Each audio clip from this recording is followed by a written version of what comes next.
Southern Manufacturing, very lucky to be on the Matsuura stand and very lucky to be able to grab Mark Cumberland.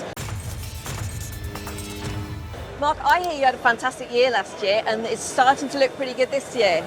Yes, thank you, Ali. Yeah, back end of last year, obviously most machine tool companies were trying to push as many machines into December as we can just to get those final numbers. But really Matsuura last year, we had another exceptional year. South of England, very, very strong, probably our best year in the south of England. Mainly aerospace, big percentage of motorsport, Formula One. And really subcontractors that are still investing in the sort of machinery that we have in terms of that multi-pallet unmanned running. This year is shaping up pretty nicely. What else is coming down the pipeline? Well, obviously we've got Mac coming up soon, for sure. We have our biggest stand we've ever had at Mac.